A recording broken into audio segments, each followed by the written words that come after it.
బలిసిందా?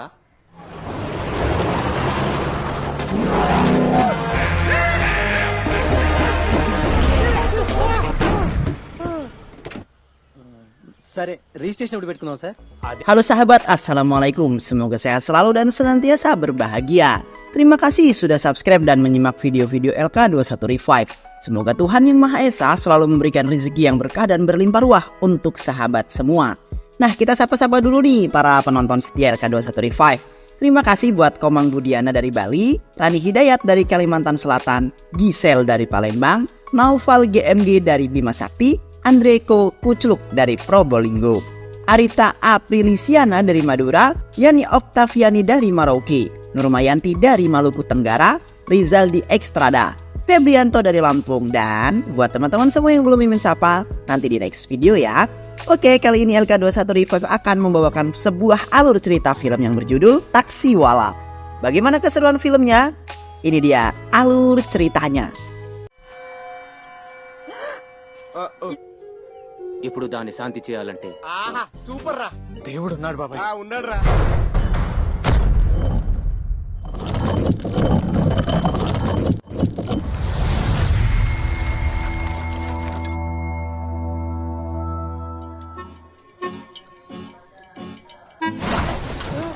Babai. Di awal cerita, kita akan diperlihatkan seorang pria yang bernama Siva dan pamannya. Ketika itu, Siva baru saja pulang dari merantau. Kita juga diperlihatkan dengan asisten pamannya yang selalu membuat masalah. Saat itu, Siva kemudian menceritakan hidupnya di perantauan yang sangatlah miris. Dan Siva saat ini kemudian meminta dicarikan pekerjaan oleh pamannya, asalkan gajinya cukup dan bonusnya lebih baik. Siva sangat senang ketika ada di perusahaan yang butuh pekerjaan. Saat itu di hari pertama Siva bekerja sebagai pengantar paket. Tetapi Siva curhat dengan pamannya jika ia tidak betah bekerja dengan seperti itu.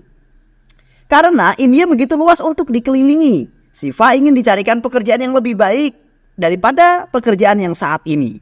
Saat itu pamannya mengarahkan untuk bekerja di toko perindavan saja sebagai keamanan penunggu pintu atau bisa disebut satpam. Dan di hari pertama lagi-lagi Siva pun sama saja dengan sebelumnya. Jika ia tidak betah bekerja di sana karena terlalu lelah. Dan ketika pagi hari pamannya kemudian bertanya kepada Siva, kenapa tidak berangkat bekerja? Dan dengan emosi Siva pun melempar pamannya. Paman bukan mempekerjakan saya tapi menyuruh saya senam, ucap Siva. Paman yang tidak terima dengan sikapnya pun berkata, jika begitu cari saja sendiri pekerjaan yang cocok untukmu. Dan saat itu mereka pun kemudian melihat plan lowongan kerja taksi. Siva yang membacanya pun kemudian tertarik karena penghasilannya cukup besar. Tetapi Siva mau bekerja dengan mobilnya sendiri. Siva pun kemudian butuh bantuan pamannya untuk membeli mobil. Pamannya pun berkata butuh berapa bulan untuk mendapatkannya. Siva pun pergi ke rumah kakak iparnya. Di sana Siva memberitahu jika ia ingin membeli mobil untuk menjadi seorang sopir taksi. Tetapi saat itu Siva belum punya uang. Kakaknya yang tahu maksud Siva pun kemudian berkata, jika uang sebanyak itu kami tidak punya. Jangankan untuk membeli mobil, untuk kebutuhan sendiri saja masih sangat kekurangan. Dengan rasa kasihan kemudian kakak iparnya mengode suaminya untuk menjual kalung emasnya saja. Dan akhirnya Siva pun kemudian mendapat uang yang lebih daripada cukup. Siva pun kemudian mengajak paman dan asistennya pergi untuk membeli mobil. Sampainya di sana, mereka kebingungan karena uang yang mereka bawa tak sebesar harga mobilnya.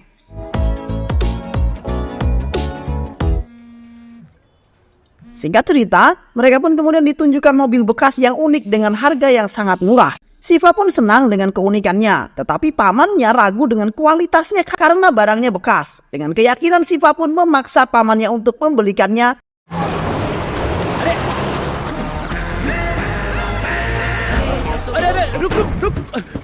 Dan akhirnya Siva pun kemudian mempunyai mobil sendiri. Pagi hari Siva dan pamannya kemudian meminta surat perizinan taksi dengan raga. Ketika sudah diizinkan, Siva pun dengan semangat memodif dan mencuci mobil agar secepatnya dapat dipakai kerja.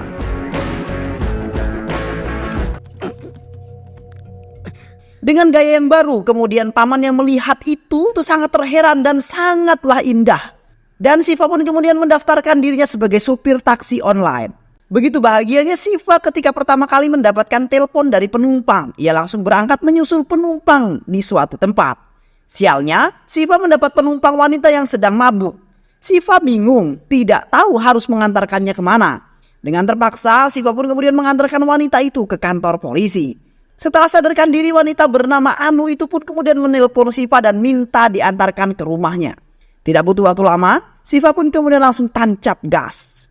Setelah sampai di rumah Anu ingin membayar tapi Siva tidak mau dibayar. Siva hanya mau jaketnya yang dipakai Anu itu dikembalikan setelah dicuci.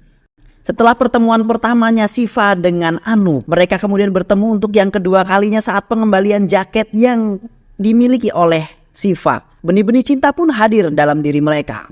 Dan saat itu Siva dan Anu seperti orang berpacaran. Setiap kemana-mana mereka selalu berdua. Tanpa diketahui Anu adalah seorang dokter di rumah sakit Prindavan. Tanpa melihat gelar, Siva kemudian sangatlah bahagia bersama Anu. Dan Anu pun sangat bahagia bisa kenal dengan Siva. Suatu ketika Siva ingin melihat kakak iparnya lahiran di rumah sakit Prindavan. Saat itu kakaknya tidak punya uang sebesar itu untuk membayar perawatan istrinya. Siva yang punya uang dari hasil kerjanya langsung membayar dengan lunas. Tetapi kakaknya terlihat tidak suka dengan Siva karena perhiasan istrinya terpaksa dijual. Siva yang tidak tahu itu hanya pelongo-pelongo saja. Di malam hari, Siva sadar bahwa ia sudah banyak menyusahkan kakak dan kakak iparnya. Setiap Siva mempunyai masalah, mereka rela berkorban. Siva sedih selama ini belum bisa berbuat apa-apa. Tetapi Siva sangatlah beruntung mempunyai kakak ipar yang berhati mulia. Ia berjanji akan merawat barang pemberiannya. Dan pada suatu pagi Siva mendapat penumpang yang begitu keras. Penumpang itu sangat buru-buru ingin sampai ke bandara. Tetapi Siva tidak bisa menargetkan ke tempat tujuan secepat itu. Penumpang itu tiba-tiba terlihat ketika ia sedang tidur. Ia ketakutan seperti melihat hantu. Siva bingung. Kenapa dia seperti itu padahal di siang hari? Dan di malam hari Siva kembali mengantarkan pulang Anu. Siva sangat berharap jika Anu mau menciumnya, tetapi Anu tidak melakukan hal tersebut. Sulit bagi Siva mendapatkan semua itu dari Anu. Ketika Anu sudah pulang, Siva pun kemudian mengalami kejadian yang sangat aneh. Saat Siva ingin menutup pintu mobil, dengan sendirinya pintu itu tertutup. Siva bingung dengan kejadian itu, padahal tidak ada orang lain selain dirinya di sana. Kejadian yang aneh terulang kembali ketika Siva menunggu penumpang di depan kantor. Hal-hal yang tidak wajar Siva rasakan. Siva sangat ketakutan ketika ada telapak tangan tanpa wujud mengecap mengelilingi kaca mobil. Tambah lagi ketika Siva keluar dari mobil banyak benda-benda yang bergerak dengan sendirinya. Siva semakin yakin jika di mobil itu ada hantunya. Siva yang bingung harus bagaimana. Dengan mobil tersebut, Siva tidak mungkin menjualnya karena itu dapat dari uang kakaknya. Dan akhirnya, asisten pamannya pun mendapat solusi untuk semua hal tersebut. Tanpa diketahui, tiba-tiba ia kemudian membawa dukun untuk menangani hal itu. Siva dan pamannya hanya terdiam, tidak tahu apa yang akan dilakukan dukun tersebut. Dukun itu hanya butuh darah. Mereka bertiga dan sedikit ritual di kuburan. Tanpa kita ketahui dukun itu adalah dukun palsu. Di saat dia ingin mengambil mobil hantu itu pun mengganggunya. Dan pagi hari tiba-tiba mobil itu kembali lagi ke tempat Siva dengan kondisi dukun itu tidak sadarkan diri. Dan setelah sadar-sadar dukun itu sangat ketakutan dan pergi meninggalkan mereka. Dan di hari itu kakak Siva menelpon untuk meminta janjinya melunasi biaya injeksi yang ketiganya. Mau tidak mau Siva nekat bekerja taksi untuk mencari uang. Hari demi hari Siva sangat menikmati kerja dengan sebagai taksi. Walaupun rasa takut dengan hantu itu sangatlah besar. Dan pada malam hari ketika Siva di perjalanan pulang, ia sangat ngantuk. Arah mobil yang tak terkenali membuat pengendara lain terganggu. Saat Siva ingin menabrak mobil tronton itu pun diselamatkan dengan hantu itu. Sementara itu Siva pun sadar jika hantu itu baik kepada dirinya. Dengan bahagianya Siva menceritakan tragedi yang dialami saat di jalan dengan kawannya. Siva berkata jika hantu itu sangatlah baik karena Siva sedang tertidur di mobil dan ingin menabrak tronton. Ada hantu itu yang mengendalikan sopirnya hingga ia terselamatkan.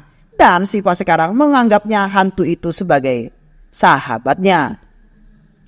Suatu ketika Siva mengantarkan Anu pulang malam. Saat Siva ingin dicium Anu, Siva kemudian menolaknya karena ia malu dengan hantu yang ada di dalam mobil tersebut. Dan Siva menyuruhnya agar lain kali saja melakukan hal itu.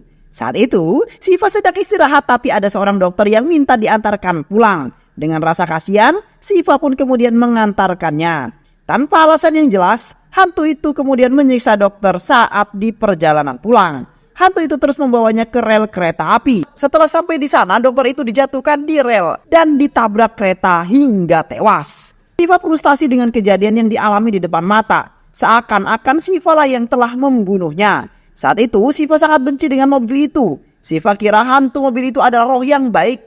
Namun justru hanya memanfaatkan Siva sebagai seorang pelaku pembunuhan. Kemarahannya dengan mobil itu tidak puas. Siva pun kemudian mendatangi pemilik mobil di rumahnya. Saat sampainya di tujuan, rumah itu ternyata sudah kosong. Saat dalam pencarian, mereka bertiga pun kemudian terpisah dalam kesendirian sebagai tingkah konyol mereka lakukan. Dan mereka pun menemukan seorang pria di gudang dengan kondisi mengenaskan. Dan mereka pun kemudian membawanya ke rumah sakit Prindavan. Setelah pria itu sadarkan diri, Siva pun kemudian bertanya apakah rahasia mobil itu sehingga ada hantu di dalamnya. Siva menceritakan semua hal-hal aneh pada mobil tersebut. Pria itu sangat senang mendengar kabar dan memberitahu bahwa itu bukanlah hantu atau roh jahat. Dia adalah seorang wanita yang belum meninggal. Setahun yang lalu, pria itu adalah seorang guru ilmiah. Namanya adalah Pak Indra. Pada saat itu, Indra kemudian mengajar sebagai seorang guru ilmiah di kampus Prindavan. Indra saat itu sedang membahas makhluk astral dan roh. Dan Indra memberitahu ilmu yang sangat menarik.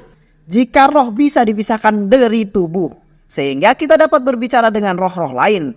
Ada satu murid yang bernama Sisira. Ia sangat tertarik dengan materi hari ini. Ia meminta Pak Indra untuk mempraktekkan percobaan itu kepada dirinya. Indra pun dengan tegas berkata, jika itu sangat berbahaya. Ini hanya untuk pemateri saja, bukan untuk praktek.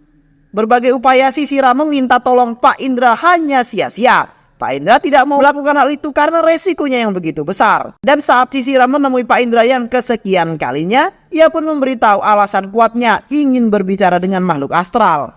Setahun yang lalu, Sisira hidup bersama ibunya. Saat itu ia sangat bahagia dengan ibunya, setiap aktivitas mereka selalu bersama. Tetapi hidupnya berubah total ketika ibunya menikah dengan pria lain. Saat Sisira ulang tahun, ayahnya memberikan sebuah kado mobil baru kepada Sisira.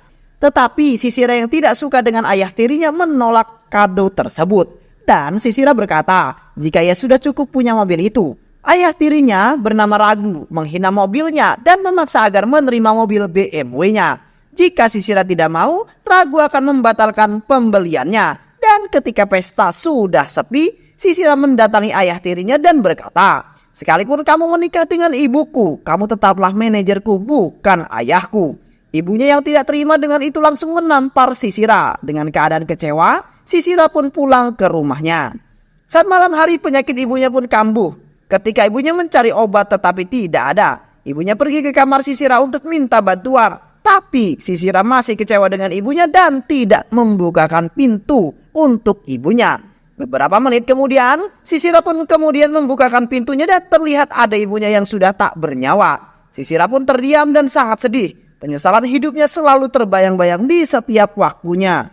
Ibunya yang sudah meninggal tetapi selalu hadir di bayang-bayang Sisira. Sisira tidak kuat hidup tanpa ibu, ia selalu menangis di setiap waktu. Itulah alasan kuat Sisira ingin praktek itu dilaksanakan. Ia tidak peduli apapun resikonya, yang dia inginkan hanyalah ingin berbicara kepada ibunya. Pak Indra selalu saja menasihati Sisira jika ini bukanlah solusi baik buat Sisira. Tetapi Sisira tetap memaksa Pak Indra untuk melakukannya karena dia tersiksa dengan rasa penyesalan. Dengan pasrah, Pak Indra pun kemudian terpaksa melakukannya. Praktek pun kemudian dilakukan. Di langkah awal, Pak Indra kemudian menghipnotis Sisira untuk memindahkan memori otaknya ke dimensi lain. Di sana, Sisira justru melihat ibunya di masa sekarat. Saat itu, ada Raga yang memegang obat yang sedang mempermainkan ibunya. Raga berkata, setelah kamu putrimu akan kubunuh. Dan Raga langsung menghancurkan obat asmanya dan tak lama kemudian ibunya kemudian meninggal. Setelah semua terlihat Sisira tidak bisa kembali, saat itu datanglah Raga yang berpura-pura panik melihatnya. Dan Sisira pun langsung dibawa ke rumah sakit. Sesamanya di pertengahan jalan, Pak Indra diturunkan dan dipukuli. Dan di sana juga Sisira sesak napas dan terpisah dengan Raganya. Dan akhirnya dia terjebak di dalam mobil itu. Dan nasib Pak Indra dikurung di gudang.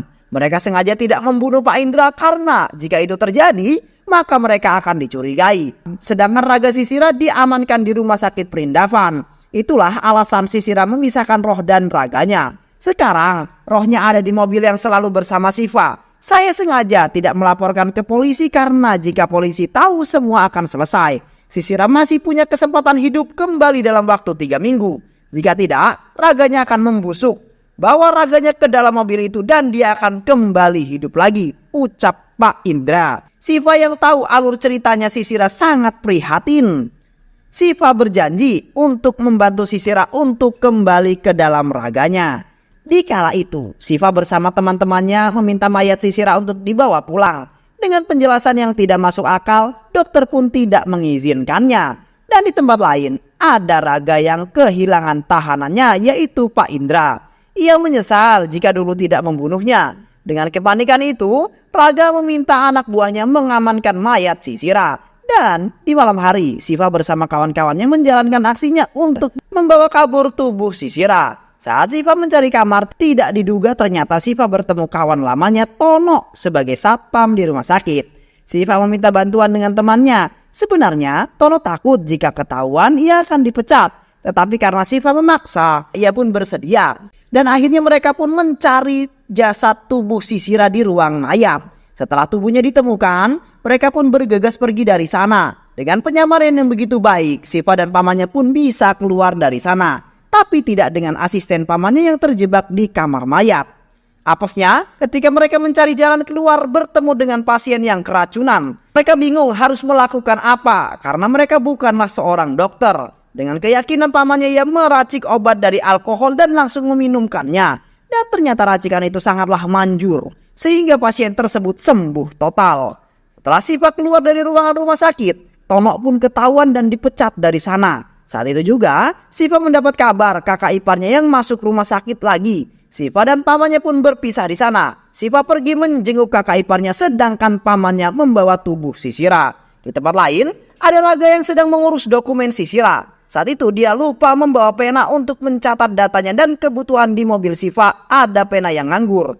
Saat ingin mengambil pena, Raga pun dicekik roh Sisira. Setelah terlepas, Raga pun keluar dari mobil tetapi justru ia terjebak dan tergantung di sana. Dengan paniknya, ia membakar tali tersebut hingga terselamatkan. Raga selamat dari hantu tetapi tertangkap dengan Siva. Sungguh buruk nasib asisten pamannya yang masih terjebak di roda mayat. Saat itu ia kemudian digunakan sebagai bahan praktek. Saat ingin disuntik, ia langsung bangun dan melarikan diri. Dan di sisi lain, Siva dan Pak Indra pun kemudian melakukan penyatuan roh Sisira dengan tubuhnya. Ketika ingin memulainya, Raga pun tersadar menembak alat transfer itu hingga hancur. Siva pun kemudian menyuruh Pak Indra pergi dan membawa tubuh Sisira. Siva dan Raga pun kemudian berkelahi saat itu. Ketika Siva ingin ditabrak dengan Raga, roh Sisira pun kemudian menyelamatkan nyawanya walaupun tubuhnya hangus terbakar. Tidak hanya itu, Raga pun ikut terbakar di dalam mobil itu hingga tewas. Siva sangat sedih karenanya tubuh Sisira hancur terbakar. Siva marah kenapa Sisira melakukan hal tersebut demi dirinya. Saat itu, Siva mendapat telepon dari Anu agar segera datang ke rumah sakit. Setelah sampainya, Siva mendapat kabar jika anak dari kakak iparnya meninggal. Kakak iparnya menderita penyakit kromosom hingga setiap dia melahirkan bayinya akan meninggal. Siva pun kemudian sangat sedih melihat penderitaan kakak iparnya. Siva pun membawa mereka ke tempat kerja pamannya. Siva tak kuat melihat kakaknya yang menderita. Siva menangis dan tidak tahu harus berbuat apa. Tetapi tiba-tiba saja mesin transfer itu mendapat sinyal. Ternyata Sisira memasuki jasad bayi kakaknya yang sudah meninggal. Mereka pun menangis bahagia karena bayi itu hidup kembali. Karena dimasuki oleh Sisira. Dan film pun selesai. Banyak pelajaran hidup yang kita dapatkan dari film ini ya teman-teman. Semoga sahabat semua terhibur setelah menyimak alur cerita film ini. Terima kasih sudah menyimak video LK21 Revive. Semoga sahabat semua terhibur dan sampai bertemu lagi di video-video berikutnya ya. Wassalamualaikum warahmatullahi wabarakatuh.